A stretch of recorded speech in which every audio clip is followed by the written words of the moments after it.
Dominant Protector. Credit to the author. 1201-10.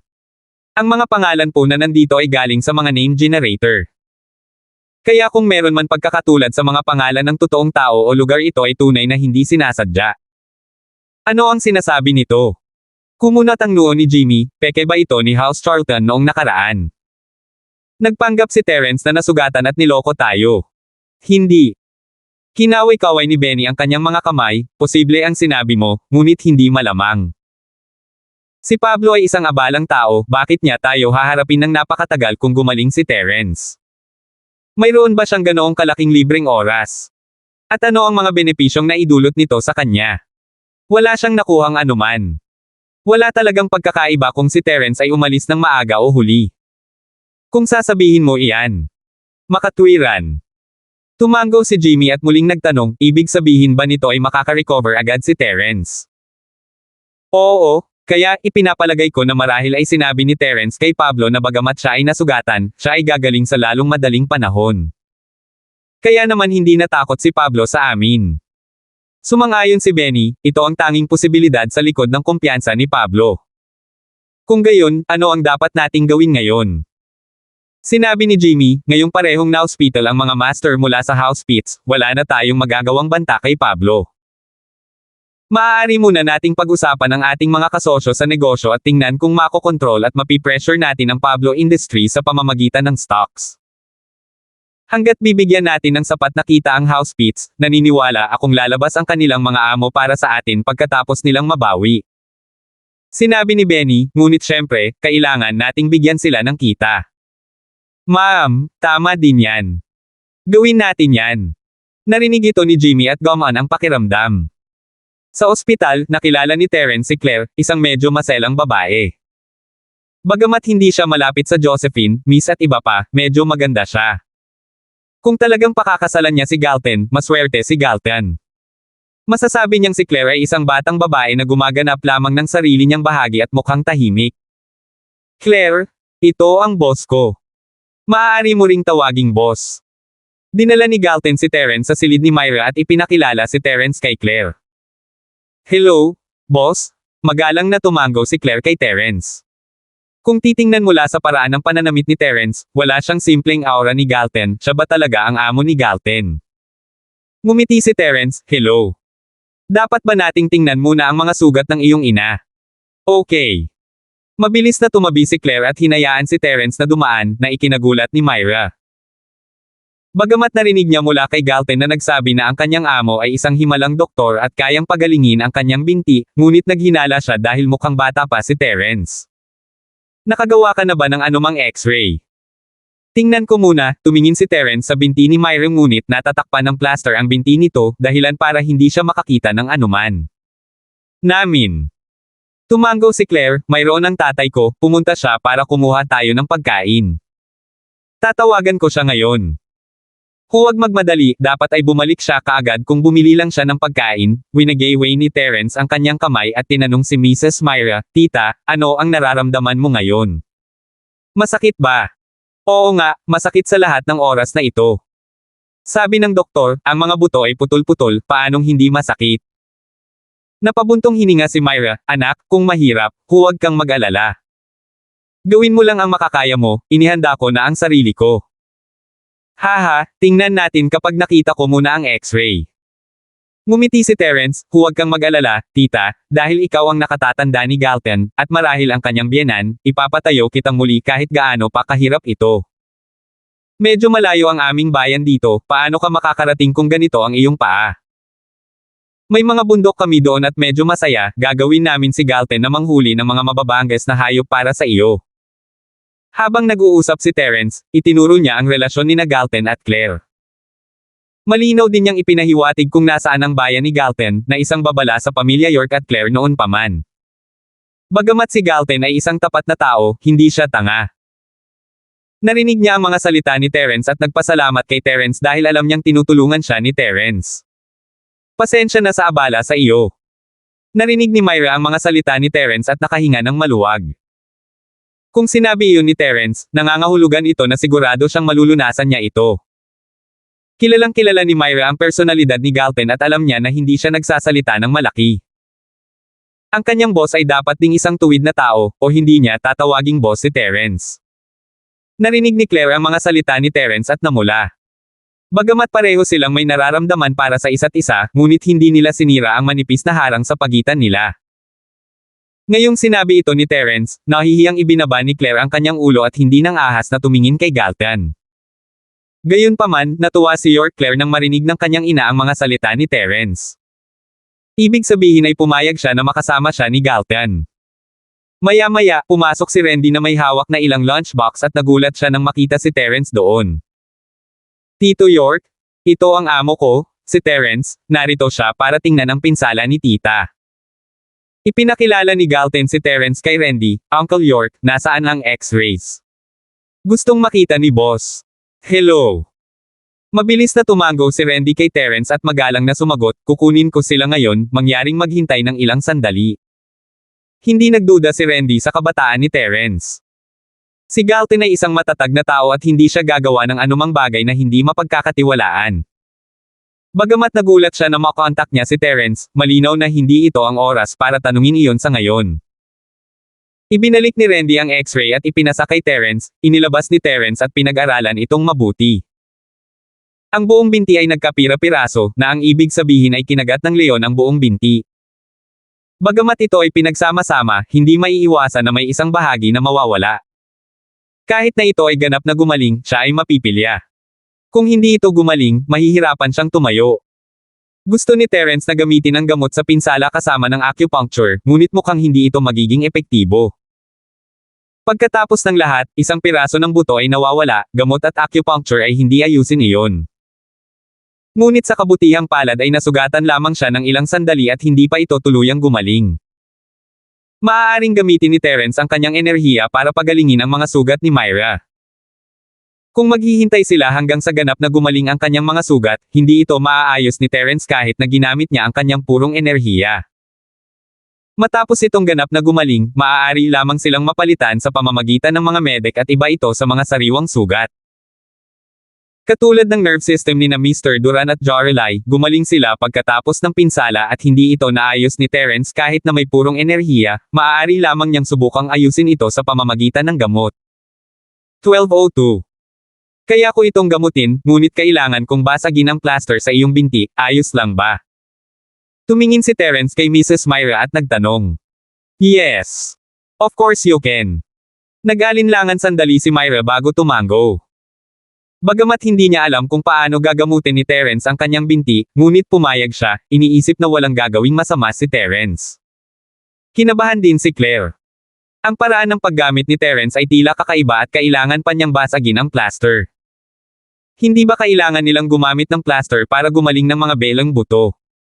Bakit niya sinisira? Ayos lang, alam na ni boss ang gagawin. Hindi niya gagawin kung hindi siya 100% sure. Tumingin si Galton kay Claire at inaliw siya. Ang plaster ay hindi mahirap kay Terence dahil ginamit niya ang kanyang mga kamay para putulin ito.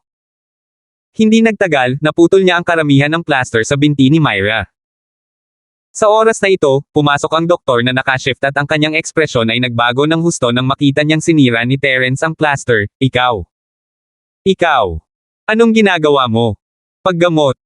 Ako si Terence, estudyante ni Martin Larkins. Alam ni Dinchin ang tungkol dito, maaari kang tumawag upang suriin siya, walang pakialam na sagot ni Terence. Matapos ang nangyari kay Jorelai, nagpaliwanag siya bago pa man magsimulang magtanong ang doktor. Gaya ng inaasahan, agad na nagbago ang tingin ng doktor matapos marinig na si Terence ay estudyante ni Martin Larkins. Kahit na hindi niya alam kung ano ang ginagawa ni Terence, si Martin Larkins ay isang kilalang propesor at ang pangalan, Miracle Dr. Larkins, ay naging bomba. Walang ibang sinabi ang doktor, ngunit tumungo sa pintuan, tinawag si Dinchin at nagtanong ng ilang katanungan upang kumpirmahin ang pagkakakilanlan ni Terence. Pagkatapos, isinara niya ang pinto at tumigil sa paggambala kay Terence. Ang Miracle Dr. Larkins Injury Medicine ay isang banal na gamot para sa paggamot ng mga sugat, kaya ang estudyante ni Martin Larkins ay dapat magkaroon din ng malalim na pag-unawa sa mga pinsala. Kaya naman, hindi nag-alala ang doktor. Bagamat gusto niyang panoorin ito, ngunit hindi siya hiniling ni Terence na manatili at ayaw niyang magnakaw ng anumang kaalaman mula kay Terence. Not to mention na hindi siya nag-aral ng Avalon Ian Medicine, wala rin naman siyang matututunan. Nakita ni na Randy, Mrs. Myra at Claire na tahimik na umalis ang doktor pagkatapos siyang bigyan ng pangalan ni Terence, mas gamaan ang loob nila dahil ang amo ni Galton ay talagang isang hindi pangkaraniwang tao. Matapos basagin ni Terence ang mga plaster, tinanggal niya ang lahat ng gasa na nakabalot sa kanyang binti. Kinagat ni Myra ang kanyang mga ngipin sa sakit ngunit nilunok ang mga daing. Nag-aalala siya na maapektuhan nito si Terence at mawalan siya ng konsentrasyon. Medyo masakit di ba? Ayos lang, magaling ka din saglit at makakalakad ka na, nakangiting sabi ni Terence. Narinig ni Myra ang unang pangungusap at inakala niyang normal ito, ngunit nanlaki ang mga mata niya sa gulat pagkatapos marinig ang huling bahagi. Maaari ba siyang maglakad saglit? Paano ito posible? Kahit isang milagrong doktor ay hindi magagamot ang kanyang mga sugat sa isang iglap. Pagkatapos magsalita ni Terence, tinusok niya ang ilang pilak na karayom sa sugat ni Myra. Inilagay niya ang kanyang mga kamay sa kanyang binti at inaawit ang Art of Dragon Master. Si Terence ay hindi pumasok sa sleep mode dahil ang mga sugat ni Myra ay hindi nangangailangan ng maraming purong enerhiya. Kahit na kailangan niyang bumawi, magagawa niya iyon kapag natutulog siya sa gabi. Hindi na niya kailangang matulog ngayon. Kakaibang tumingin si Myra kay Terence at biglang nakaramdam ng init na dumadaloy sa kanyang binti, sobrang komportable at hindi na masakit ang kanyang binti tulad ng dati. Agad na inangat ni Myra ang kanyang ulo dahil sa pagtataka, sa tingin ko gumagana ito. Haha, gumagamit ako ng acupuncture at purong enerhiya upang pagalingin ito, hindi ito masakit, sabi ni Terence. Purong enerhiya. Sabay na bulalas ni Mrs. Myra at Randy. Alam nila kung ano ang purong enerhiya mula sa mga drama at nobela ng Wuxia, ngunit talagang umiiral ba ito sa totoong buhay? Si Boss ay isang mataas na antas ng martial artist, paliwanag ni Galton. Matapos marinig ang kanyang paliwanag, naalala ni Myra, Randy at Claire ang nakakagulat na aksyon ni Galton. Kung kaya niyang patayin si Boxer Lee sa loob ng isang suntok, halatang hindi siya mahina. At dapat mas malakas pa ang kanyang amo, ano pa kaya si Terence maliban sa isang high-level na martial artist? Jaime, isa ka ring martial artist, hindi ba? Tumingin si Claire kay Galton ng may paghanga. Ako. Hindi talaga. Mas malakas lang ako kaysa sa mga normal na tao, hindi ako martial artist. Nagsalita si Galton ng totoo dahil may malaking pagkakaiba sa pagitan niya at ni Terence. Ngunit isa kang bayani sa aking paningin. Nahihiyang bulong ni Claire. Ha! Hehe. Napakamot sa ulo si Galton at ngumiti ng tapat. Mukhang malaki ang pinagbago ng kanilang relasyon pagkatapos ng mga salita ni Terence. Galing na, inilabas ni Terence ang mga karayom sa binti ni Ginang. York at tumayo, na bahagyang nagpaalam sa kanila. Gumaling.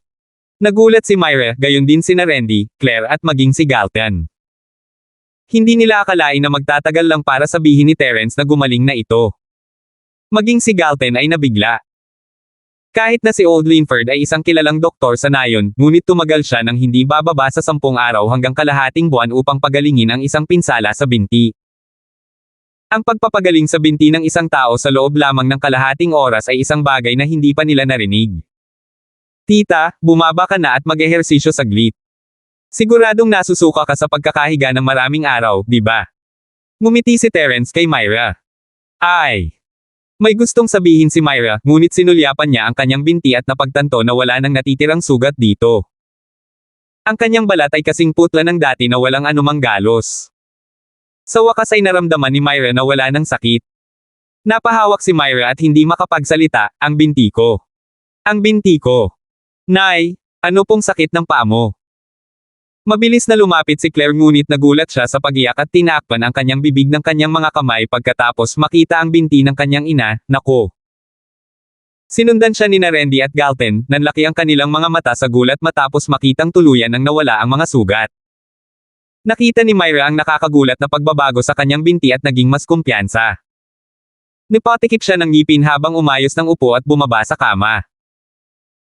Noong una, hindi siya makatayo ng matatag at muntik ng madapa, ngunit pagkaraan ng ilang sandali, nalaman niyang ganap ng gumaling ang kanyang binti nang walang anumang problema. Tumigil ito sa pananakit at maayos siyang naglakad na parang hindi pa siya nakagat ng leon. 12:03. Okay na talaga ako ngayon. Claire? Old York? Tingnan mo, maayos na ba ang binti ko? Hindi makapaniwala si Myra habang nililibot niya ang silid, natatakot na baka nasa panaginip siya. Tita, okay ka na ngayon. Si Galten ang pinakamasaya sa kanila. Pinagaling ni Terence ang binti ni Ginang. York, na ipinaramdam sa kanya na naangat niya ang mukha. Tita, pwede na po kayo magsimula ng procedure para makauwi, may gagawin pa po ako, aalis po muna ako. Nasa isip pa rin ni Terence ang mga pagpapagamot ni na Mr. Duran at Jorelai at nagplanong gamutin sila. Pero, you can't go. You cured I want to thank you for it. Magluluto kami ni Matandang York ngayong gabi para sa iyo. Narinig ni Myra na aalis na si Terence at nataranta. Talagang abala ako. Pumunta si Galten dito upang kumuha ng gamot para sa akin. Kailangan kong gamitin ito sa ama ng aking kasintahan, hindi ko maantala ang paggamot, paliwanag ni Terence, na nagbigay ng dahilan kay Ginang. York na kailangan niyang umalis. Ganun ba?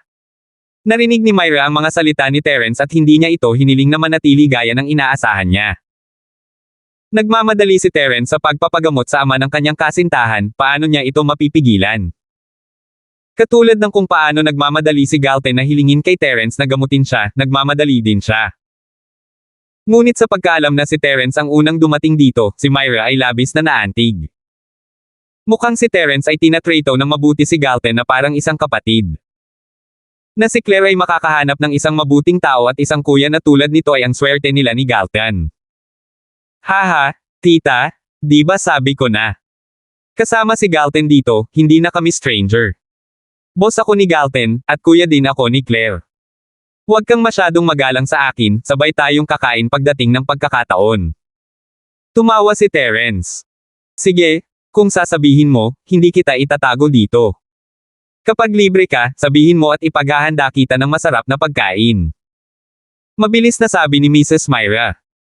Marunong akong gumawa ng fried chicken at burger.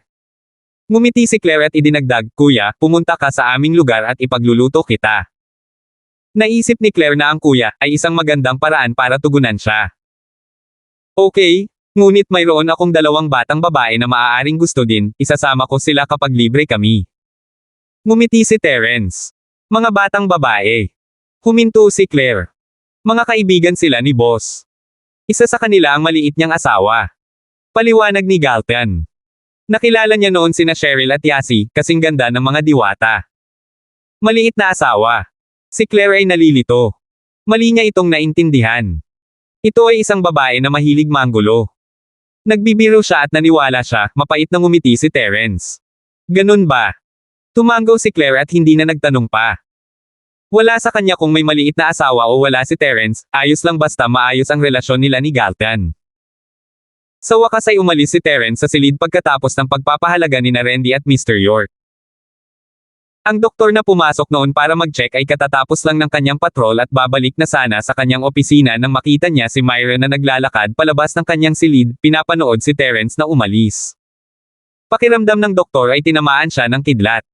Hindi pwede. Ano sa lupa ang nangyari? Paano gumaling ang kanyang binti? Masyadong hindi ka panipaniwala. Nakagat ng leon ang binti niya pero kaya na niyang maglakad ngayon. Anong uri ng mga kasanayan ang mayroon si Terence?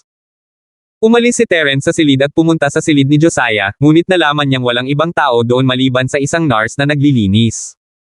Walang laman ang silid at maging ang mga bagahe ni Josephine ay wala na. Excuse me, saan nagpunta ang pasyente? Kumatok si Terence sa pinto at nagtanong. Umalis na sila, anong meron? Tanong ng nurse. Nakaliwa. Tumigil si Terence at iwinagayway ang kanyang mga kamay, wala. Josephine, nasaan ka? Tinawag ni Terence si Josephine at nagtanong. Papunta na ako sa bagong bahay. Tapos na ang lahat at naalis na ang alikabok kaya lumabas na kami ng ospital, naghahanda para lumipat sa bago naming tahanan. Move. Bakit hindi mo sinabi sa akin? Medyo sinisi ni Terence si Josephine, nakatulong sana ako kung sinabi mo sa akin ng mas maaga. Ayos lang, haha.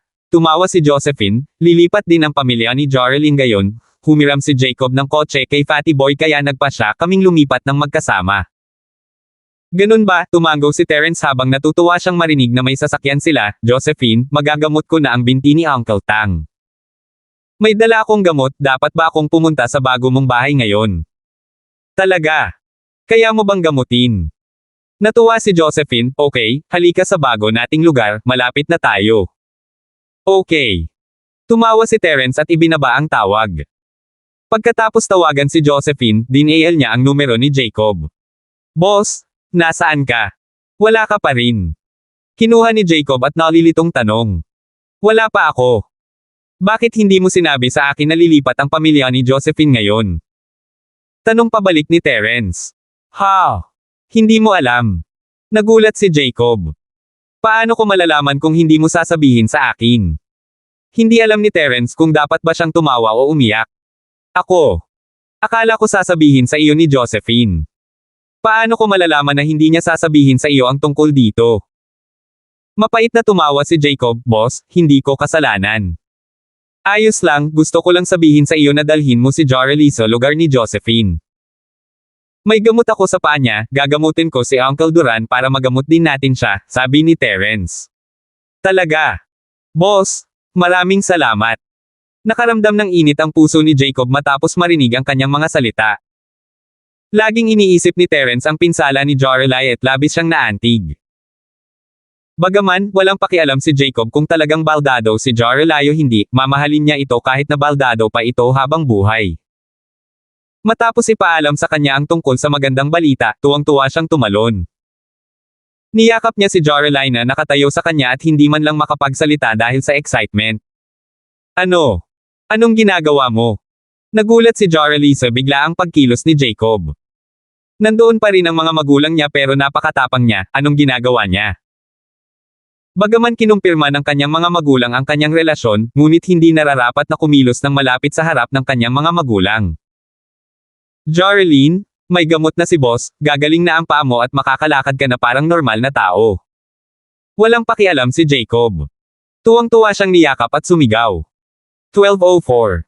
Ano? Sigaw ni Jorelie. Sa sandaling ito, napuno siya ng pananabik. Napakaraming taon na ang lumipas at halos imposible na itong gumaling, ngunit sinabi sa kanya ni Jacob na maaari itong gumaling. Dati, nang makipaghiwalay siya kay Harry Kang, madilim ang kanyang buhay at wala siyang pakialam kung gagaling pa ang kanyang binti o hindi.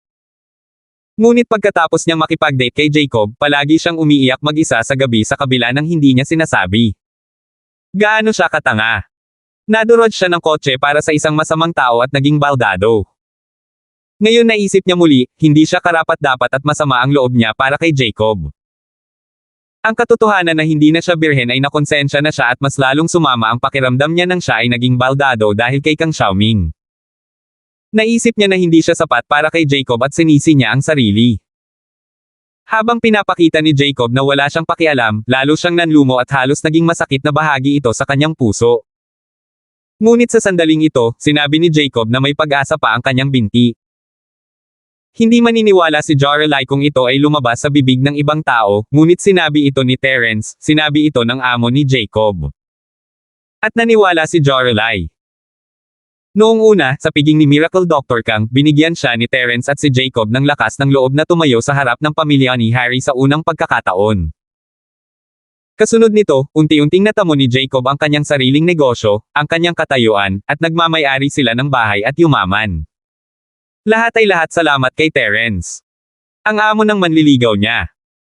Kaya nang iulat ni Jacob ang magandang balita kay Jorelie, hindi na niya ito kinwestiyon at umiyak sa tuwa, ang galing. Jacob, salamat boss para sa akin please. Ha, syempre. Nagpasalamat na ako. Ha, syempre. Nagpasalamat na ako sa kanya. Tumawa si Jacob. Parehong nagsimulang mag-furnish ang pamilya ni Josephine at Jorelie sa parehong oras. Si Fatty Boy ang nag-asikaso at nag-night shift ang team, natapos ang kanilang mga bagong bahay. Hindi lang nakahanda ang mga kasangkapan at kagamitan sa bahay, maging ang mga pang-araw-araw na pangangailangan, mangkok, kawali at kubyertos ay handa na. Dumating si Terence at lihim na pinuri si Fatty Boy sa pagiging maaasahan niya nang may ipagawa sa kanya. Little Terence, stay here since nandito ka na. Magluluto ako ngayong gabi bilang housewarming para sa bagong bahay. Ngumiti si Marte kay Terence at mas nagustuhan niya ito habang nakatingin ito sa kanya. Siya ay lubos na nasisiyahan sa kanyang manugang. Hindi pa banggitin ang mga benepisyong hatid niya sa kanyang pamilya, at ngayon, sinabi pa niya na kaya niyang gamutin ang binti ni Old Duran. Gumaling ang binti ni Josiah at naging masaya rin siya. Maaari na siyang magsimula ng maliit na negosyo kay Martha para umunlad din ang kanilang pamilya. Okay. Hindi tinanggihan ni Terence ang alok. Dahil gusto niyang makasama si Josephine, hindi na kailangang maging magalang sa kanyang ina. Nakikita ni Terence na kung gaano siya kagalang-galang, mas sumama ang pakiramdam ni Martha habang iniisip niya na nakikita pa rin sila ni Terence bilang isang tagalabas, kaya mas mabuting maging mas casual. Ang galing! Josephine, gamutin mo ang tatay mo at Joralyn mo ng Little Terence. Pupunta ako sa supermarket kasama ang nanay ni Joralyn para bumili ng mga sangkap. Masayang sagot ni Martha. Alam na alam ni Terence ang pinsala sa binti ni na Josiah at Joralyn dahil nagsagawa na siya ng masusing pagsasaliksik. Ngayon, kailangan lang niya ng gamot na makapagpapasigla sa kanilang mga ugat para maayos ang kanilang mga ugat. Kasama ng acupuncture, hindi naging mahirap na gawing normal ang kanilang mga binti. Terence, may kailangan ka bang gawin? Dinala ni Josephine si Terence sa silid ni Josiah at nagtanong. Wala lang, manood ka lang sa gilid at huwag mo akong istorbohin ng iba. Ngumiti si Terence at tinanong si Josiah, Tito Josiah, handa ka na ba? Pasiglahin ko ang iyong mga ugat at masasaktan ito ng husto. Ayos lang, wala lang ito, walang pag-iingat na ngumiti si Josiah, naoperahan na ako, ano ang kinakatakutan ko? Hanggat kaya kong tumayo, kaya kong tiisin ang anumang sakit. Kung hindi, sobrang abala para sa akin at wala akong magagawa. Okay. Tumango si Terence at sinimulan ang paggamot. Nang isawsaw ng pilak na karayom ang gamot sa acupoint sa kanyang mga binti, hindi napigilan ni Josiah na huminga ng matalim. Ito ay hindi kasing simple ng kaunting sakit, sa katunayan ito ay napakasakit. Ang mga nerbiyos ay sensitibo at gumamit si Terence ng gamot upang pasiglahin ang mga nerbiyos sa kanyang mga binti, kaya napaupo kaagad si Josiah sa sakit habang napuno ng pawis ang kanyang noo. Nakita ni Josephine ang mukha ng kanyang ama at bumilis ang tibok ng kanyang puso. Tiningnan niya si Terence na kinakabahan ngunit nakahinga ng maluwag nang makitang hindi nagbago ang mukha ni Terence. Tatay, tahan na, huwag mong istorbohin ang kanyang paggamot. Okay. Kinagat ni Josiah ang kanyang mga ngipin dahil alam niyang may istorbo niya si Terence kapag gumalaw siya. Ngumiti si Terence, Tito Josiah, huwag kang kabahan. Mag-isip ng ilang kawili-wiling bagay at lilipas ang panahon. Halimbawa, maaari mong pag-usapan ang mga nangyari noong nakikipag-date ka kay Auntie. Haha. Narinig ni Josiah ang mga salita ni Terence at hindi niya napigilan ang sarili na mapangiti. Napuno ng nostalgia ang mukha niya nang halatang inaalala niya ang nangyari noon. Pinandilatan ni Josephine si Terence. Paano siya naging bastos para sabihin ito sa harap ng papa niya? Josephine, hindi mo alam na ang nanay mo ay isang bulaklak sa pabrika, di ba? Ang iyong tatay, ako, ay tiyak na may mga pinapatay upang siya ay maging asawa ko. Naalala ni Josiah ang kanyang mapagmataas na nakaraan at bumuti ang pakiramdam ng kanyang binti. Tatay. Namula si Josephine nang marinig niyang nagsasalita ang kanyang tatay ng napakabastos. Haha, okay lang. Matanda ka na para makipag-date, bakit nahihiya ka?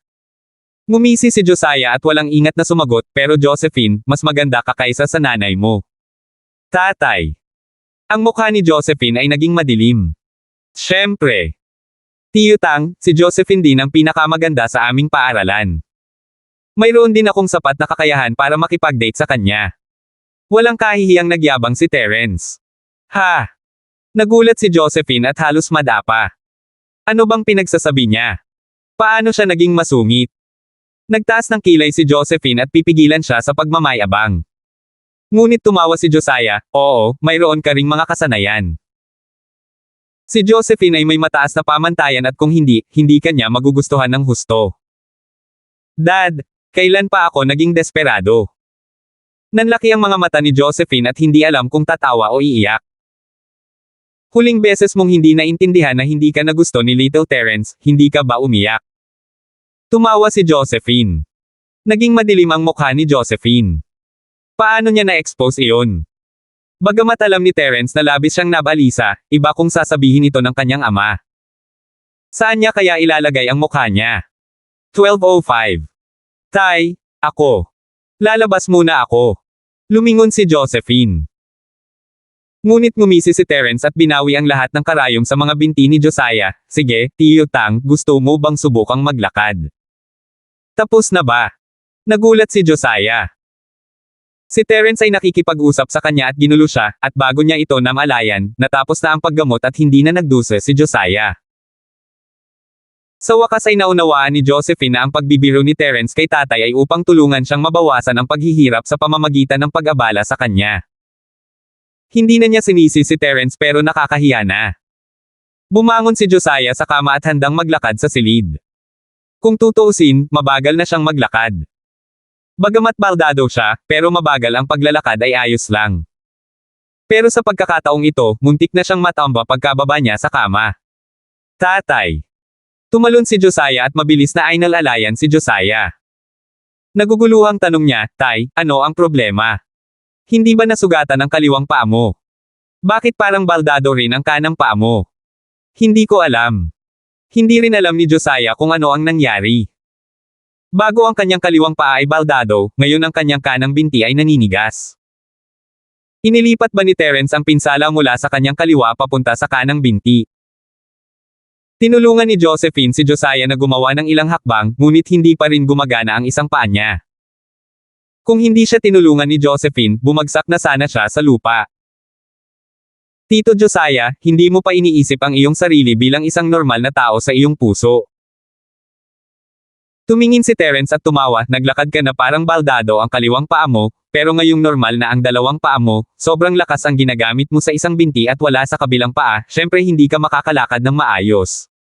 Oh, ganun ba? Naisip ni Josiah kung paano siya lumakad at sa katunayan, ito ay eksakto sa sinabi ni Terence. Pero hindi niya sinasadya, ganito ang lakad niya kanina at naging ugali na, kaya naman hindi niya namamalayan na naglakad pa rin siya ng ganito. No wonder na pilayan pa rin siya, dahil dito. Sinubukan ni Josiah na maglakad ng may parehong lakas sa magkabilang binti at gaya ng inaasahan, hindi na siya umindayog sa gilid-gilid, ngunit lumakad ng normal. Nipatikip ng bibig si Josephine sa pagkagulat sa eksenang nasa harapan niya, Tay, ayos na ang paa mo ngayon. Ayos lang talaga ngayon. Haha.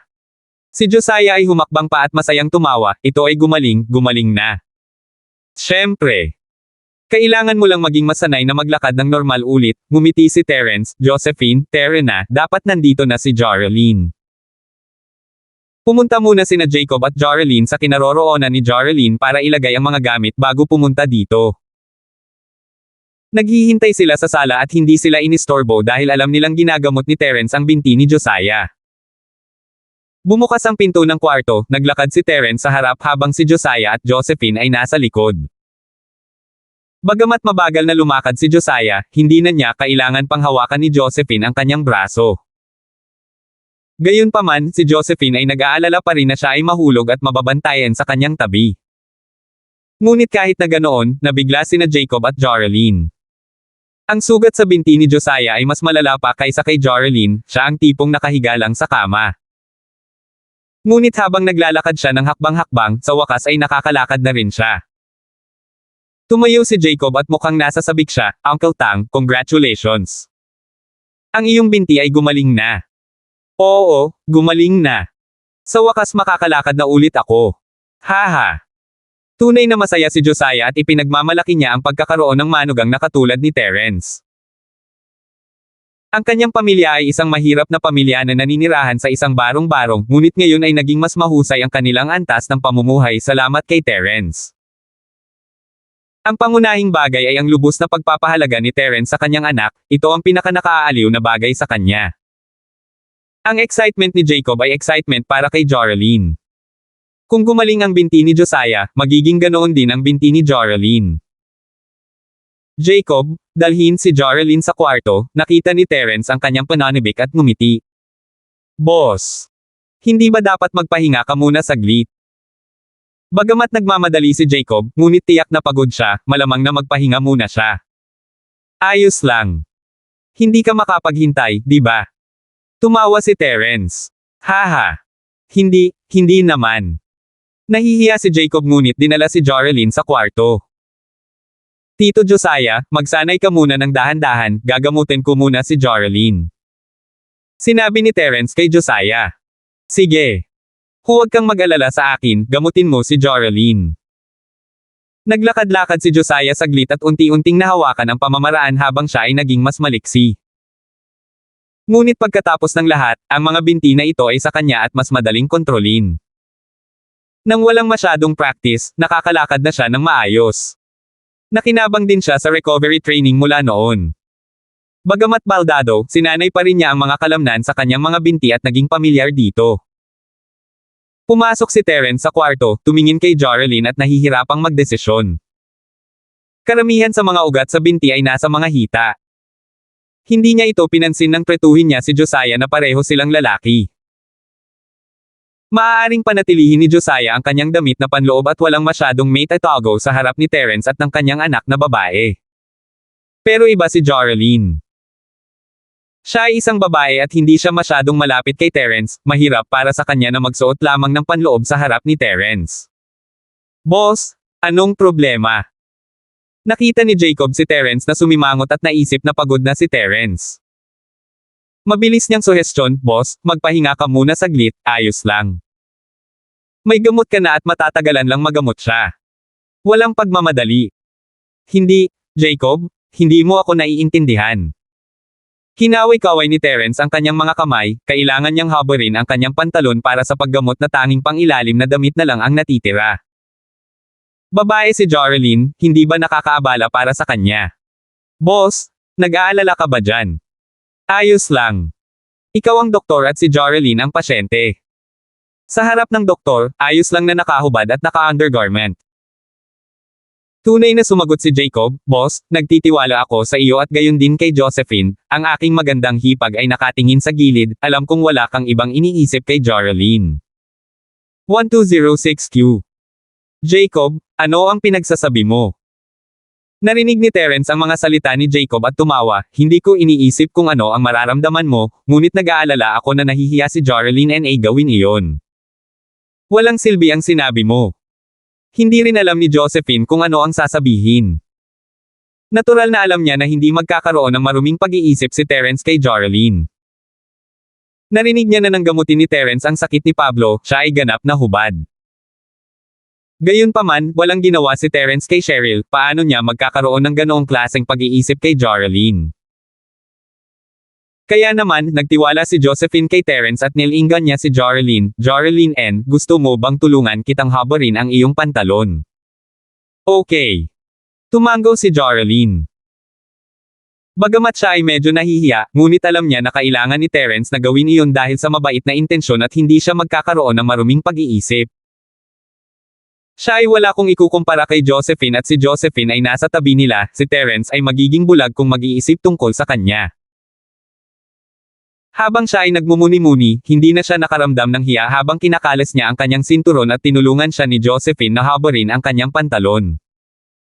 Nalantad ang kanyang maputlang binti at medyo sexy at maganda. Sina Josephine at Jorelyn ay parehong nagnakaw ng sulyap kay Terence, ngunit nalaman na ang kanyang mga mata ay malinaw pa rin ng walang anumang sexual na pagnanasa dito habang siya ay nakatuon sa pag-aaral ng mga acupoint. Napasulyap sila kay Jacob, mukhang tumutulo na ang laway niya kaya bahagyang napangiti si Josephine, at mukhang walang magawa si Jorelyn. Pinandilatan ni Jorelyn si Jacob at sinabing, pwede bang itigil mo na ang paperware mo? Hehe. Iniisip ko na magiging maganda ang asawa ko kapag gumaling na ang paa mo. Ang swerte ko talaga. Ngumisi si Kang Trixie. Lumingon si Jorelyn at hindi siya pinansin. Bagamat matagal nang nagde-date sina Jorelyn at Jacob, hindi pa nila nalampasan ang linyang iyon. Hindi naman sa ayaw ni Jacob, ngunit dahil pakiramdam niya ay hindi pa ito ang oras. Ngayon ay hindi na siya nakonsensya, ngunit ang kanyang binti ay hindi ganap na gumaling at hindi komportable sa ganoong sitwasyon. Kaya't nang ipakita ni Jorelyn ang kanyang magandang mga binti, naglaway si Jacob. Tumigil ka sa pagtawa, yakapin mo ang iyong asawa o sabihin sa kanya ang mga biro, utos ni Terence kay Jacob, kapag natusok ko ang karayom mamaya, masakit ito ng husto, subukang gambolain siya. O sige. Narinig ni Jacob ang mga salita ni Terence at mabilis na naglakad.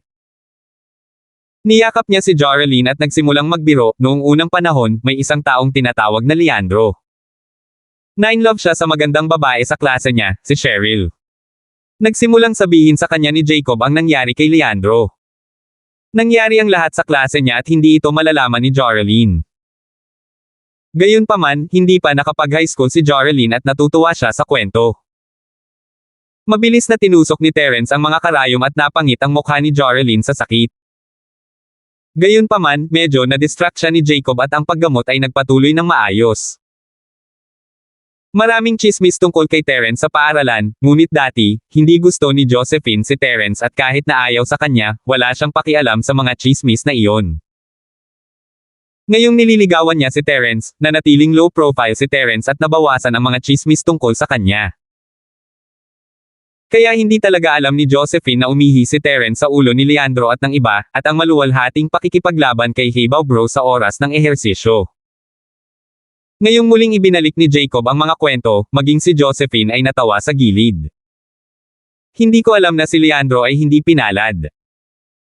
Bulalas ni Josephine, ngunit lahat ng masasamang tao ay kapos-palad na makilala si Terence. Rowan, Irving at ang iba pa, hindi ba lahat sila ay dinidisiplina ni Terence? Haha. Ngumiti si Terence at inilabas ang lahat ng karayom sa binti ni Joralyn. Sige, subukan nating maglakad. Ha! Tapos na. Bagamat ang noo ni Joralyn ay napuno ng pawis dahil sa sakit at umaasa na si Terence ay matatapos ang paggamot sa lalong madaling panahon, gusto rin niyang gamutin ito ni Terence ng minsanan. Gusto niyang maging isang normal na tao. Ma'am!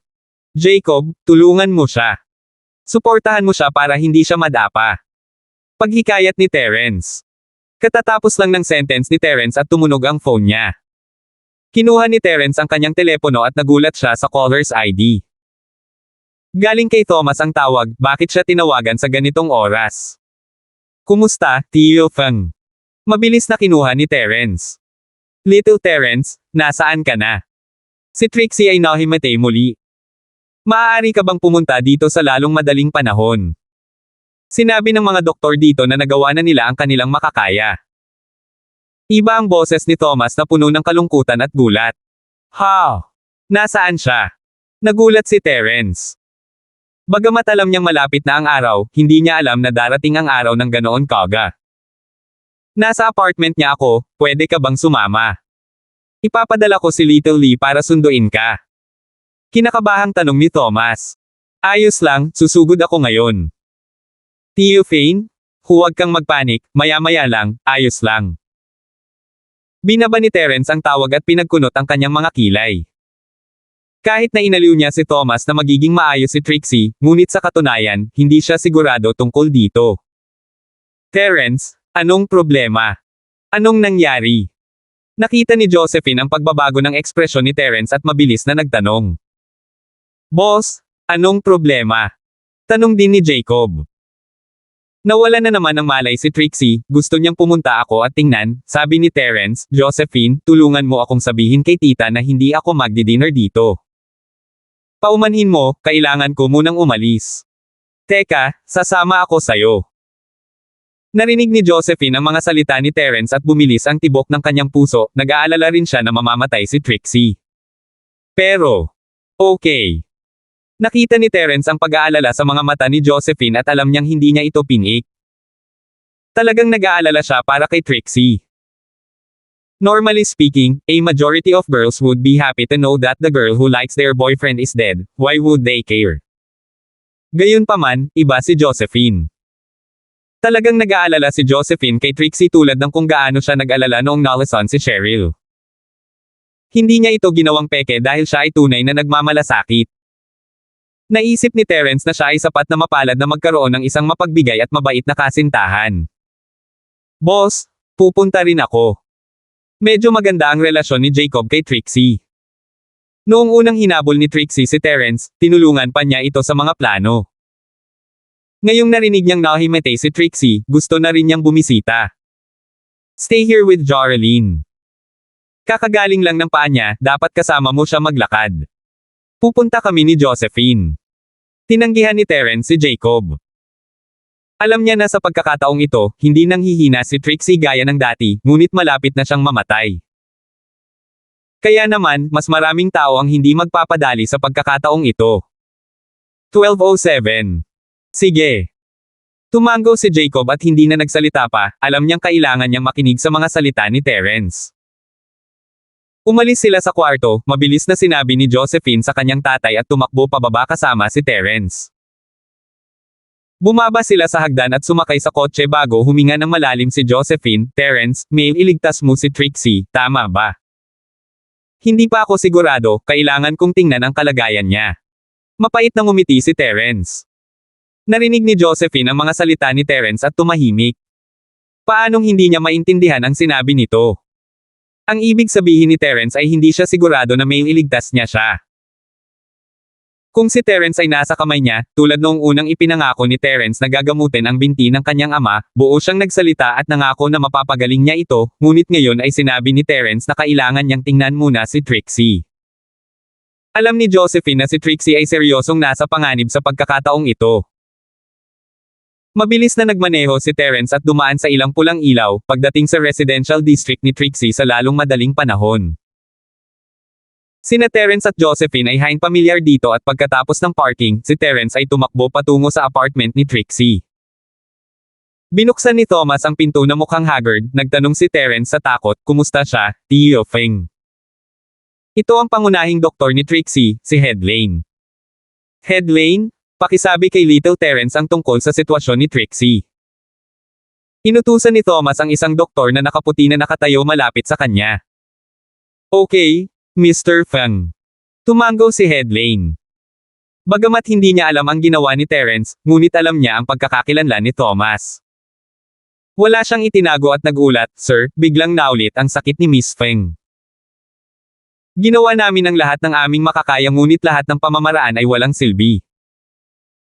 Lahat ng mga indicator ng buhay ay hindi maganda ang pagtingin sa kanya, ang kanyang mga pisikal na pag-aandar ay lahat ay bumababa. Tingnan ko, narinig ni Terence ang kanyang mga salita at mabilis na naglakad patungo sa kama ni Trixie. Ang katawan ni Trixie ay konektado ng ilang tubo at lahat ng uri ng mga wire. Pinaandar siya ng mga hanay ng mga makina at kumunat ang noo ni Terence, tanggalin mo ang lahat ng ito. Alisin mo sila. Natigilan si Lane. Makinig ka sa kanya, tanggalin mo lahat.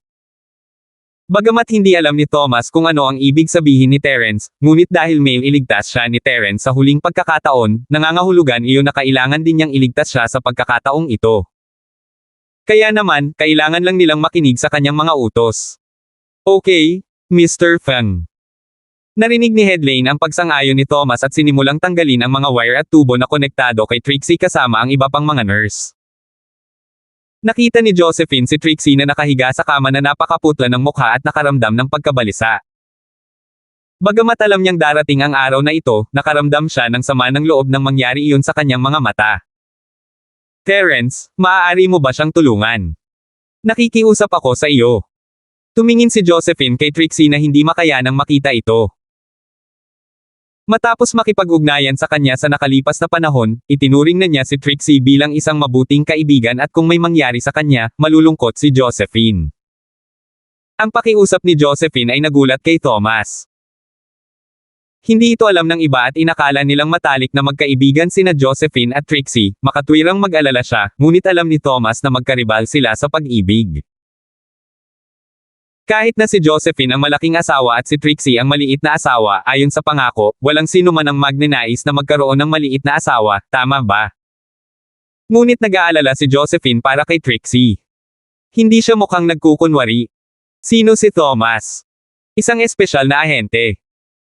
Siya ay sanay sa pagmamasid sa mga tao at kung si Josephine ay nagpanggap lamang na nag-aalala para pasayahin si Terence, makikita na niya ito kaagad. Gayunpaman, nakikita lamang niya ang katapatan at gulat, walang pagkukunwari. Sa sandaling ito, labis na naantig at hinangaan siya ni Thomas. Talagang mapagbigay at mabait ang babaeng ito. Mapalad si Terence na nagkaroon ng kasintahang tulad niya. Kung ikukumpara sa kanyang anak na babae, malamang na ang kanyang anak na babae ay mas kuripot at kusa. Di ba girlfriend ko rin siya? I'll definitely try my best. Hindi alam ni Terence kung matatawa ba siya o maiiyak habang pinapanood si Josephine. Gayunpaman, tumugon pa rin siya ng tapat at seryoso. Okay. Tumango si Josephine. Hinawakan ni Terence ang kamay ni Trixie at bumaling kay Thomas, huwag hayaang may makagambala sa akin. Naiintindihan. Tumango si Thomas at inutusan si Jasper, Little Lee, bantayan mo ang pinto, huwag papasukin ang sinuman para istorbohin siya. Naiintindihan. Hinawakan ni Jasper ang baril na nakalagay sa kanyang baywang at seryosong tumango habang mabilis siyang naglakad papunta sa pinto. Si Terence ay umawit ng Art of Dragon Mastery. Nasaksihan niya ang lakas ni Trixie sa huling pagkakataon at sa pagkakataong ito, agad siyang pumasok sa sleep mode upang maiwasang sipsipin ni Trixie ang lahat ng kanyang enerhiya ng sabay-sabay. Pumasok siya sa espasyo sa kanyang jade at ginamit ang enerhiya doon para hayaan itong si Trixie ay sumipsip na parang black hole. Tama ang inaasahan ni Terence. Sa sandaling sinimulan niya ang pag-awit, ang walang limitasyong enerhiya sa espasyo ay sumugod sa katawan ni Trixie sa pamamagitan ng kanyang mga kamay na parang mga alon. Ngunit sa pagkakataong ito, bahagyang gumaan ang pakiramdam ni Terence. Pagkatapos ng lahat, ang enerhiya sa loob ng espasyo ay walang katapusan. Ngunit sa susunod na segundo, si Terence ay namangha. Napagtanto ni Terence na ang enerhiya sa loob ng espasyo ay hindi sapat para kay Trixie. Ang enerhiya sa loob ng kanyang katawan ay unti-unting dumadaloy sa katawan ni Trixie. Ito ang unang pagkakataon na nakatagpo ito ni Terence. Pinapagaling man niya si General Wilson, o nag-level up para kay Uncle Fredo at Amara, ang enerhiya na inilipat sa kanila ay ginawa sa pamamagitan ng espasyo, hindi niya naranasan na ang supply ay hindi sapat para sa demand. Akala niya ay kakaiba ang katawan ni Trixie noon, ngunit hindi niya inaasahan na magiging kakaiba ito. Nagbago ang mukha ni Terence at nagtanong, matandang Jiao, ano ang nangyayari? Kakaiba talaga. Nag-isip din si George, kakaiba ang katawan niya, pero parang walang kwenta lahat ng energy na ipinadala mo. Nasa dulo na ang buhay niya at hindi ito uobra kahit gaano pa kalaki ang energy na ibigay mo sa kanya. Subukan mo lang siyang buhayin, imposibleng magising siya. Anong ibig mong sabihin? Narinig ni Terence ang mga salita ni George at namangha, walang silbi. Paano iyon? Ibig mo bang sabihin ay mamamatay siya at wala nang magagawa sa pagkakataong ito? Hindi naman kailangan. I had this feeling last time she died, but she lived for so long. It's strange but I don't know what's strange. Buti sana kung nandito ang katawan ko. I can go out and check. There's something I just cannot confirm through you. Napabuntong hininga si George. 12:08. Kahit na iyon ang kaso, dapat kong subukan kahit na ano. Narinig ni Terence ang mga salita ni George at bahagyang gumaan ang pakiramdam. Dahil nailigtas niya si Trixie noong nakaraan, dapat ay magagawa niya sa pagkakataong ito. Pagkatapos ng lahat, sinabi ni George na ang kanyang katawan ay wala dito at ang kanyang damdamin ay hindi kasing tumpak. Nakahinga ng maluwag si Terence habang iniisip ito. Magiging maayos na kasing mailigtas niya ito, kahit na kailangan niyang maglipat ng enerhiya sa kanya bawat ilang araw. Hanggat nasa kanya ang Jade Pendant, kaya niyang kunin ang lahat ng lakas na gusto niya. Bagamat ang enerhiya sa katawan ni Terence ay dahan-daang umaagos, karamihan ng enerhiya ay pumasok sa katawan ni Trixie. At mas maraming enerhiya ang sumugod sa kanyang katawan mula sa Jade. Nagulat si Terence. Mukhang hindi na-absorb ni Trixie ang lahat ng enerhiya sa kanyang katawan, ngunit sa katunayan ay napilitan siyang huminto dahil wala na siyang lakas na ma-absorb. Lumipas ang segundo ng segundo ngunit ang katawan ni Trixie ay patuloy na sumisipsip ng enerhiya ni Terence nang hindi bumabagal, mabilis pa rin silang dumadaloy sa katawan ni Terence. Kalahating oras. 1 oras. 2 oras. 5 oras. Bagamat ang enerhiya ni Terence ay dahan-daang lumalabas sa kanyang katawan, ngunit ito ay unti-unting nawawala. Dahan-daang hinihigop ni Trixie ang lahat, na nagpapanik kay Terence habang nakatikom ang kanyang mga ngipin at patuloy na nagbibigay sa kanya ng lakas. Matandang Jiao, ano ang nangyayari? Ang kanyang katawan ay nangangailangan ng patuloy na enerhiya, mukhang hindi ito titigil anumang oras. Natarante si Terence. Hindi ko alam, kakaiba, sobrang kakaiba. Ang kanyang katawan ay patuloy na sumisipsip ng enerhiya na ibinibigay mo sa kanya, ngunit hindi ito nananatili sa kanyang katawan. Saan napunta ang enerhiya? Napakunot ang noo ni George na hindi man lang alam ang nangyari. Matapos maubos ni Terence ang huling bit ng enerhiya sa kanyang katawan, alam ni Terence na iba ito sa inaasahan niya. Inaasahan niyang magigising si Trixie pagkatapos nito matagal na ang nakalipas. Noong nakaraan, nagbigay lang siya ng kaunting enerhiya kay Trixie at nagising siya, ngunit sa pagkakataong ito, hindi lang niya ibinigay ang lahat ng kanyang lakas kay Trixie, kundi pati na rin ang malaking halaga ng enerhiya mula sa Jade. Sa pagsasalita ng tapat, kung nagbigay siya ng parehong dami ng enerhiya kay Uncle Fredo o Amara, nag-level up na sila. Ngunit nakahiga pa rin si Trixie sa kama nang hindi gumagalaw.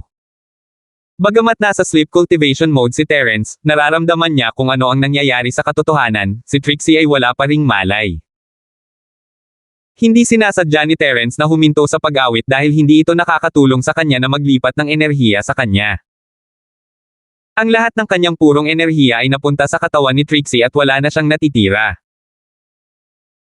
Nang sinubukan niyang tuklasin ang daloy ng enerhiya sa katawan ni Trixie, nalaman niya na isa pa rin itong normal na tao na walang pamilyar na pagbabago sa enerhiya sa katawan ni General Wilson.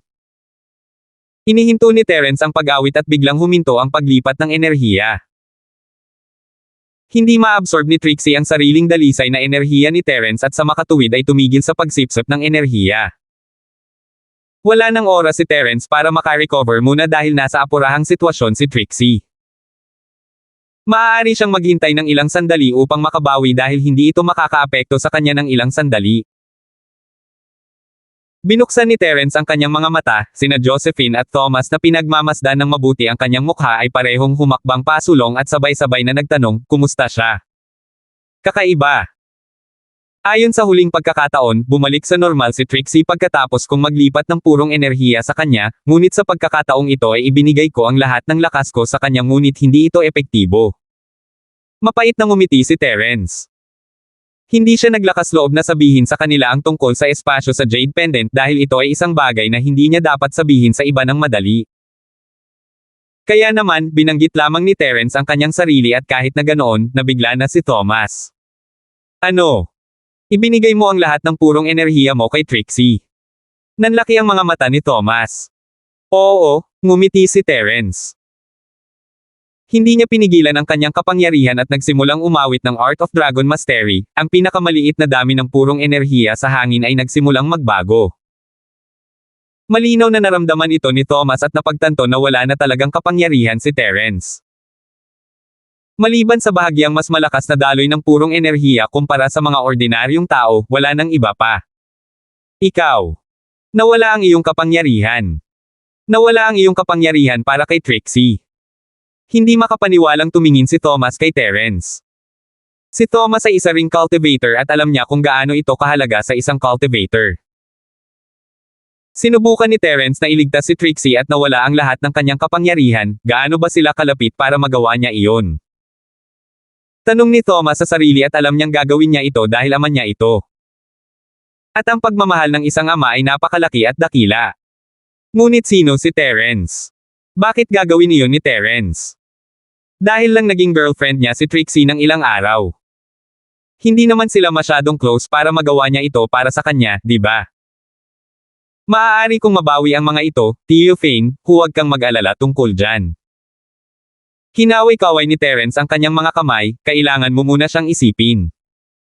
Bakit ito gumana noong nakaraan ngunit hindi ito gumana sa pagkakataong ito? Nagpalitan ng tingin sina Thomas at Josephine sa isa't isa. Alam nilang hindi nila siya matutulungan at hindi sila nang ahas na gumawa ng anumang conclusion ng madali habang hinihintay nila si Terence na gumawa ng susunod na hakbang. Nagpapanik si Terence. Ito ay gumana noon, bakit hindi ito gumana sa oras na ito? Bakit? Hindi malaman ni Terence kung bakit. Hinawakan niya si Trixie at sinuri ang puwersa ng buhay nito, malungkot na natuklasan na wala siyang ideya kung saan napunta ang lahat ng lakas niya dahil wala sa katawan nito. Kung naabsorb niya ang lahat ng enerhiya, marahil ay sapat na para sa kanya na lumikha ng Earth Division o kahit na Sky Division Master, ngunit ang katawan ni Trixie ay wala pa ring laman. Mukhang wala na siyang ibang paraan para pagalingin siya at humingi lang siya ng tulong. Bagamat sinabi ni Thomas na dinala niya ang ina ni Trixie kay Old Man Linford at wala siyang magagawa, napakaraming taon na ang nakalipas at marahil ay alam na niya ang solusyon ngayon. O kahit na wala siyang paraan para gumaling ito, mabuti sana kung may paraan siya para mapanatili itong buhay sa ngayon. Mabilis na kinuha ni Terence ang kanyang telepono at tinawagan ang matandang lalaki nang hindi nagtatago kina Thomas at Josephine. Bilisan mo, kunin mo. Ano ang ginagawa ng matandang ito? Sa unang pagkakataon, naramdaman ni Terence na laging napakabagal ng matanda sa paggawa ng lahat. 12:09. Sa wakas pagkatapos ng ilang ring, ang tamad na boses ni Old Man Linford ay dumating sa telepono. Lil, Terence, ano ang nagpaalala sa iyo na tawagan ang matanda? Nakita mo ba si Galten? Okay lang ba siya? Matanda, wala akong oras para dito ngayon. Kailangan ko ng agarang tulong. Pinutol ni Terence ang mga salita ng matandang lalaki. Nag-aalala siya sa kaligtasan ni Trixie at wala siyang oras para makipag-chat sa kanya. Urgent. Anong meron? Anong nangyari sa tabi mo? Nagbago ang ekspresyon ng matandang lalaki at naging seryoso ang kanyang tamad na boses. Kakaiba ang sakit. Nakita at nagamot mo na ito dati. Wala ka pang paraan para gamutin ito noon pero may bagong paraan ka na ba para gamutin ito ngayon? Hindi alam ni Terence kung paano sasabihin sa kanya dahil wala siyang oras para sabihin sa kanya ang sitwasyon ni Trixie mula sa simula hanggang sa huli. Kahit may oras siya, hindi niya alam kung paano ito ipapaliwanag ng maayos. Kung tutuusin, kalahati lang ang pamilyar niya sa sitwasyon ni Trixie. Anong kakaibang sakit? Anong pinagsasabi mo? Ang mga salita ni Terence ay naguluhan kay Old Man Linford dahil hindi niya alam kung ano ang sinasabi ni Terence. Ibibigay ko ang telepono kay Thomas at kakausapin ka niya. Sinubukan ni Terence na makatipid ng oras dahil ang bawat segundo ay napakahalaga. Mas madaling kausapin ni Thomas ang matandang lalaki sa halip na ang kanyang sarili. Pinanood ni Thomas ang pag-abot ni Terence ng kanyang telepono sa kanya at bahagyang huminto, ngunit kinuha pa rin. Hello, ako si Thomas. Thomas. Thomas. Binulong ni Old Man Linford ang pangalan at biglang nakaramdam ng pagkahilo. Umaagos ang mga alaala at parang bumalik siya sa dati. Ang mga araw na iyon at ang kanilang pagkakaibigan ay hindi mapapalitan. Hello. Sino ito? Napansin ni Thomas na kakaiba na ang boses ng lalaki ay parang pamilyar ngunit medyo kakaiba. Binubulong lang niya ang kanyang pangalan nang hindi nagsasalita na ikinalito ni Thomas. Lil, Fane, ako si Linford Dongfang. Bumantong hininga ang matandang Linford, hindi ko akalain na makakasama mo si Lil, Terence. Mr. Linford, ikaw talaga. Bumagsak si Thomas sa isang naantig at nasa sabik na estado. Mr. Linford, nasaan ka? Nabalitaan ko na nakatira ka na ngayon sa pag-iisa at walang balita sa iyo at sa pinuno ng pangkat. Let's skip the reminisce first, let's talk about your situation. Wala na ba si Suso? Ano? Oh, anak mo ba? Kinakalkula ni Linford Dongfang ang edad at bumantong hininga na ang oras ay walang awa. Sa isang kisap mata, halos 20 taon na ang nakalipas. Nangangahulugan ito na ang anak ni Thomas ay nasa dulo na rin ng kanyang buhay. Nakonsensya siya dahil hindi siya nakahanap ng paraan para gamutin ang karamdaman ng asawa ni Thomas, ngunit hindi ito pangkaraniwang kondisyon. Hindi pa niya ito nakita o narinig man lang. Siya ay nagsasaliksik tungkol dito sa loob ng maraming taon ngunit hindi pa rin siya nakakahanap ng paraan upang gamutin ito. Naalala niya na may kumpiyansa siyang nangako kay Thomas at sa kanyang asawa, si Susan, na gagawa siya ng paraan para pagalingin ang kanilang anak, ngunit wala siyang pag-unlad sa paglipas ng mga taon. Oo, anak kong si Trixie. Ginagamot siya ni Little Terence ngayon. Mr. Linford, mayroon ka bang paraan para gamutin siya? Hindi inakala ni Thomas na makakatagpo niyang muli si Linford Dongfang sa panahong tulad nito, at kung may paraan si Linford Dongfang, baka magbago ang sitwasyon. Ipasa ang telepono kay Lil Terence, kakausapin ko siya tungkol dito. Dongfang or Donovana. Napabuntong hininga si Old Man Linford dahil hindi niya kayang sabihin kay Thomas na hindi rin niya alam kung ano ang gagawin. Okay, mangyaring maghintay ng ilang sandali. Alam ni Thomas na hindi ito ang oras para mag-usap dahil kailangan muna nilang iligtas si Trixie. Mabilis na ibinalik ni Thomas ang telepono kay Terence, gusto kang makausap ni Mr. Linford.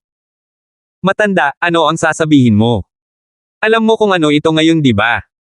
Natarante si Terence, alam mo ba kung paano gamutin ito? Hindi. O pansamantala, hindi. Bumantong hininga ang matandang Linford, nagbasa ako ng maraming sinaunang libro upang suriin ang kondisyong ito at binisita ko ang maraming tao, mayroon lamang isang maikling conclusion na nalaman namin. Oh. Sabihin mo sa akin kung ano iyon. Nadurog ang puso ni Terence nang sabihin ng matandang Linford na hindi, ngunit ayaw niyang sumuko. Gusto niyang sabihin sa kanya ni Oldman ang higit pa tungkol sa kalagayan ni Trixie at tingnan kung makakahanap siya ng paraan para gamutin ito. Pagkatapos ng lahat, mayroon siyang George at nakakausap niya ito. Marahil ay makakahanap sila ng paraan upang malutas ang problema. Well. Ang kanyang kalagayan ay katulad ni Susan, at siya ay nalason ng maalamat na makamandag na insekto. Ngunit hindi ko alam kung ito ay pareho para sa kanya bagaman ito ay mukhang katulad.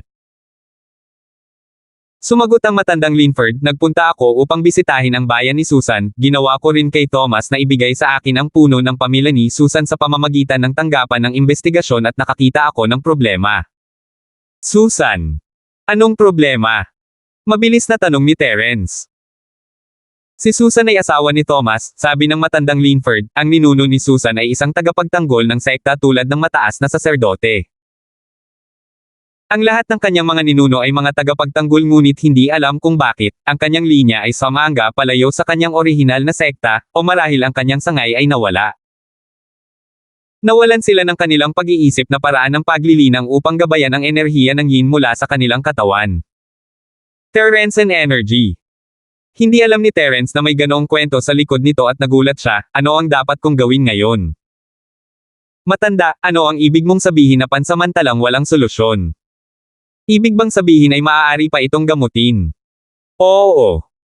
Ang enerhiya ng yin ay malamig na enerhiya at ito ay magiging mahina kapag ito ay nakipag-ugnay sa isang bagay na mas malakas. Kung mayroong isang naaangkop na paraan ng paglilinang ng isip na may angkop na estilo ng paglilinang, ang mga magsasaka ay maaaring dahan-daang magabayan ang enerhiya ng yin para sa kanilang sariling paggamit, maging isang sumusuportang uri ng dalisay na enerhiya at upang madagdagan ang kanilang kapangyarihan. Sa madaling salita, ang paggamit ng mas malakas bilang pangunahing paglilinang at ang paggamit ng enerhiya ng Fengan at pagsuporta sa yin ay ang kanyang asawa. Anak, kahit na ang mga henerasyong nauna sa kanila ay pangunahing naglilinang ng yin energy, kaya't ang kanilang mga katawan ay nagkaroon ng mga problema. Ipinaliwanag ni Oldman Linford, ang enerhiya ng yin ay katulad ng lason ni Galten, lulunukin nito ang mga bahagi ng mga sustansya ng katawan. Habang tumatanda sila, tatanda din ang enerhiya ng yin sa loob nito. Kapag 20 taong gulang na sila, ganap na mabubuo ang enerhiya ng yin at lulunukin ang lahat ng natitirang nutrients. Maliban sa paghihintay ng enerhiya na kainin ang sigla ng katawan, wala nang ibang posibilidad. Oh my! Nagulat si Terence. Kaya ito ang kalagayan ni Trixie. No wonder laging malamig ang mga kamay niya kapag hinawakan niya ito. 12:10. Ngunit, si Josephine ay may parehong uri ng malamig na mga kamay din. Hindi pinansin ni Terence noon, pero parang may problema talaga ngayon. Ngunit hindi ba maayos si Josephine? O si Josephine ay nagkaroon lang ng malamig na mga kamay mula nang ipanganak. Para sa mga pamamaraan tungkol sa paggamot. Sila ay umiiral, ngunit hindi sila praktikal sa ngayon. Bumantong hininga si Old Linford, ito ang buhay na pinag-uusapan natin, kung tutuusin. Anong mga pamamaraan? Sabihin mo sa akin, nagmamadali tayo dito, Old Lin. Napaka-drug mo. Sinugod siya ni Terence nang walang magawa. Una, kailangan mong maghanap ng isang tao na ang practitioner art ay may liwanag na aspeto ng araw. Ang taong ito ay kailangang ilipat ang kanilang chi ng dahan-dahan sa madilim na aura ng kanyang katawan. Hindi nito lubusang malulutas ang problema, ngunit maaari nitong pahabain ang kanyang buhay. Ang taong ito, gayunpaman, ay dapat na mas mataas sa sky class. Sinabi ng matandang Linford, gayunpaman, ang ganitong uri ng pamamaraan ay may mga limitasyon. Sa una, ang sky class ay magagawang pigilin ito, ngunit sa paglipas ng mga taon, ang madilim na aura ay lalakas, at kakailanganin ng higit pang pagsisikap upang sugpuin ito hanggang sa maging imposible ito sa isang punto. Old Linford, ang Art of Dragon Mastery na pina-practice ko hindi ba iyon isang light aspect art?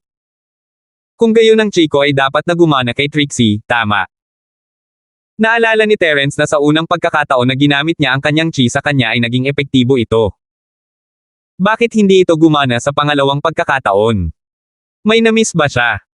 Ganyan talaga ang Art of Dragon Mastery mo, pero hindi mo dapat subukan. Kung hindi, mawawalan ka ng buhay. Mabilis na binalaan ni Old Linford si Terence, wala ka talagang sapat na lakas, at hindi ito gagana. Ibigay mo sa kanya ang iyong chi ngayon at masususpose ka ng tuyo lahat ng chi mo ay magiging masarap na piging para sa madilim na aura. Og! Natuyo na ako. Awkward na sabi ni Terence. Ano? Na? Sinipsip na tuyo. Natigilan ng matandang Linford, nag-aalala ang kanyang tono, Terence, seryoso ka. Natigilan si Terence nang marinig ang tono na iyon, pati na rin sa kanyang isipan, si Old Linford ay isang taong hindi kailanman nagulat, palaging composed at poker-faced. Kahit na sa huling pagkakataong siya ay nasaktan, hindi kailanman natarante si Old Linford, kundi sinabihan lang si Terence na bumalik sa nayon upang itago ang mga bagay-bagay. This time, halatang nag-aalala siya. Naantig nito si Terence ang matandang lalaki ay palaging mukhang walang pakialam, ngunit kapag nagkamali ang mga bagay ay maliwanag na hindi iyon ang nangyari. Oo, zero ang antas ng lakas ko ngayon, sabi ni Terence. Hindi ka papatay. Tao ka ba o multo? Tanong ni Old Linford. Hindi patay, buhay ako, hindi alam ni Terence kung dapat ba siyang libangin. Hanggat hindi ka patay. Nakahinga ng maluwag si Old Linford, maaari mong ibalik ang iyong lakas sa pamamagitan ng pagsasanay, ngunit walang magagawa kapag patay ka na. Mabuti, hindi ka namatay. Medyo hindi nakaimik si Terence, may experience na ako last time. Nung nasa Irona Lake ako, natuyo rin ako, pero dahil doon nakalusot ako pagkatapos mag-practice. Sa tingin ko, sa pagkakataong ito ay malamang napapayagan ako na makalusot, pati na rin nandito na ako sa bottleneck ng Mystic Mid-Face Peak, makakalusot ako. Ano? Nanlaki ang mga mata ng matandang Linford nang marinig ang mga salitang, ikaw brat, ginamit mo siya para maglaro ng level up. Sinusubukan mo ba akong atakehin sa puso? Hindi ito nag-level up. Kaya lang, malapit na akong makalusot, at pagkatapos na masira at makabawi muli ng lakas, mas madaling ituloy ang agos. Mapait na ngumiti si Terence. Mabuti, ang punto ngayon ay hindi mo pa ito magagawa, seryosong sabi ni Old Linford, kahit na ibalik mo ang lahat ng iyong lakas at ibigay ito sa kanya, ulitin ang proseso, hindi ito makakatulong. Ang iyong chi ay kakainin ng madilim na aura na magpapalakas. Nakikita ko. Medyo nabagabag si Terence ang kanyang mabuting hangarin ay bumagsak. Lahat ng chi na iyon ay ibinigay niya kay Trixie, hindi lamang ito na kinabang sa kanya, ito ay nagpapulala ng mga bagay. Kung tungkol sa pagkuha ng Sky Class na may sining ng isang practitioner na may magaan na aspeto. Hindi siya makakagawa ng isang tao, hindi ngayon. Sinabi ng matanda na ito ay magpapahaba lamang ng kanyang buhay, tutal, hindi naman ito permanenteng solusyon. At kaya inilipat ni Terence ang kanyang atensyon sa pangalawang paraan, matanda, dahil may unang paraan, may iba pang paraan, tama? Meron. Mayroong isang maalamat na prutas na tinatawag na Fire Spirit's Fruit. Ito ay itinuturing na isang bunga ng purong liwanag, na sumasaklaw sa liwanag na chi ng lupa at langit.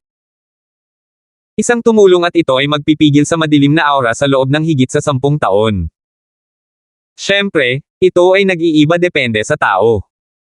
Ang ilan ay makakakuha lamang ng 7 o 8 taon sa halip na 10, ngunit ito rin ang sinabing mas ligtas kaysa sa unang matanda na paraan. Fire Spirit's Fruit. Hindi ko pa narinig yan dati, ano yon? Napakurap si Terence. Hindi ko rin alam, ang mga salita ni Old Linford ay parang isang balde ng malamig na tubig. Og. Gustong tahol ni Terence sa lalaking ito, bakit niya sinabi ito sa kanya kung hindi niya alam? Hindi ba ito walang silbi noon? Pinigil ni Terence ang kanyang pagkabigo, matanda, bakit mo sinabi sa akin noon, kung hindi mo alam? Nabasa ko ang isang panimula sa ganitong uri ng prutas mula sa isang sinaunang teksto. Ito ay isang pinakamainam na item upang pigilan ang madilim na aura, ngunit wala akong ideya kung ano ang hitsura ng bagay na ito o kung saan ko ito mahahanap. Bumantong hininga si Old Linford, maghahanap sana ako kung alam ko kung paano, hindi ako naghintay ng ganoon katagal. Tama ang matanda, hahanapin na sana niya ito kung alam niya kung paano. Hindi yun inisip ni Terence dahil sa pagmamadali niya. Kung gayon, hindi ba ito ay isang alamat lamang? Ito ay hindi mata mo. Tanong ni Terence na may problema. Oo, maliban kung makakakuha ka ng prutas ng Fire Spirit at hayaan siyang subukan ito, tumango si Old Linford. May pangatlong paraan ba? Tumango si Terence. Isang pangatlong paraan. Sa palagay ko. Maghanap ng isang nangungunang tier na libro ng practitioner art na may madilim na aspeto, at sa oras na maabot niya ang Sky Class ay magagamit niya ang madilim na aura na iyon para sa sarili niyang lakas. Sabi ni Old Linford pagkatapos mag-isip tungkol dito. Iyon ay. Hindi nakaimik si Terence, isinantabi kung gaano kahirap ang paghahanap niyan, paano siya mag-level up sa lungsod ng ganito, kung saan may kaunting chi. At sa Sky Class. Ang pinakamahalagang bagay, gayunpaman, ay ang katotohanan na siya ay walang malay. Paano siya dapat magsanay? Hindi napigilan ni Terence, hindi ba kalokohan ang lahat ng ito?